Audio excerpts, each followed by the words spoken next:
project management risks. And well, my name is Klaus G. Bang. I'm a professor at the Dania Academy, and I, amongst other things, teach project management. This is a risk part, and one of the things that people often have a tendency of forgetting. I'll go through the risk management areas, the four categories: the identification, analysis, the response, and the controls. But why is that we actually make this risk management or analysis? Well, things can go wrong, and as the saying go, everything which can go wrong will go wrong. So we need to deal with it, or at least try to deal with it before it goes wrong, so we can take precautions.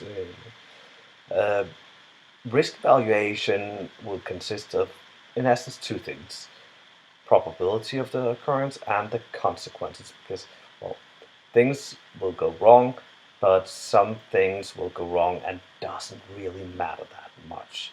And then we can do something about it. We can proactively prevent it from happening, or we can reactively try to minimize the consequences when it has happened anyway. All right. So let's take the first of the managing the risks. The general process is identification of the potential sources of loss. Where can it go wrong? Identify and measure the financial consequences of this, and use some controls to minimize the actual loss. We use this four-step process: risk identification, risk analysis, response, and control. Identification, the first part. We do this at two levels: general, when the project is looked at in the general sense of what can go wrong in a project like this, and then in the specific evaluation according to each of the milestones in our process, the different activities that we need to do, the things that we need to hand in, deliver, where we do assessments of it.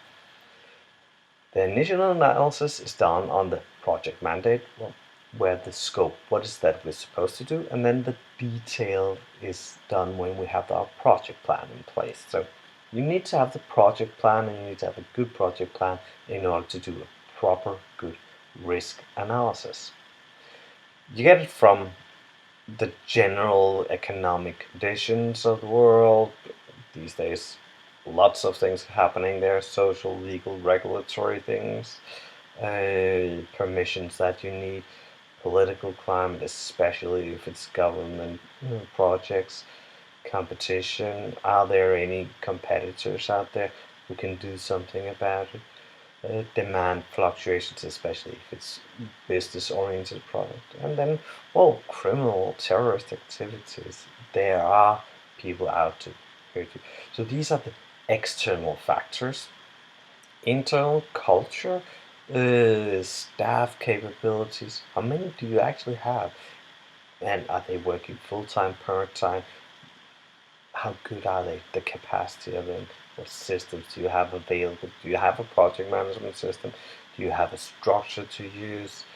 Procedures, communications, efficiency of the leadership. Can you do things? And the risk appetite, because, well, if you are willing to take a lot of risks, you don't do that much about the risks.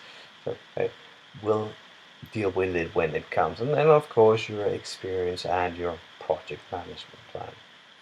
Output: list of the risks, potential responses, root cause, why is it that this will go wrong, and categorized. First step in this entire process is then to list the potential problems, consequences of them, probability of occurring, risks, preventions, and plan Bs. I'll get back to this one here a little bit later. Next step is the risk analysis.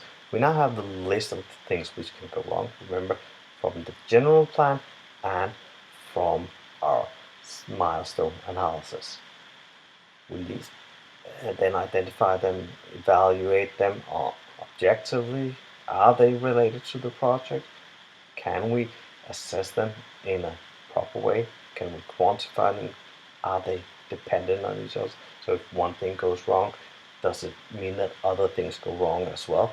Then we need to club them together and deal with them as one.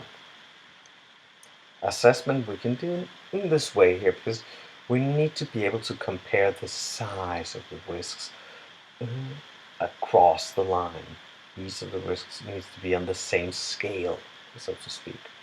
We evaluate them on the cost, the time, the scope, the quality. Is it something which increases our cost significantly? Is it something which hurts our time? Is it something which hurts the scope, what we're supposed to do? And the quality, how good is the project going to be in the end? Put them into the risk matrix and rank them here, which means that we will have a probability scale and an impact scale. Probability scale 1 to 5, impact 1 to 5.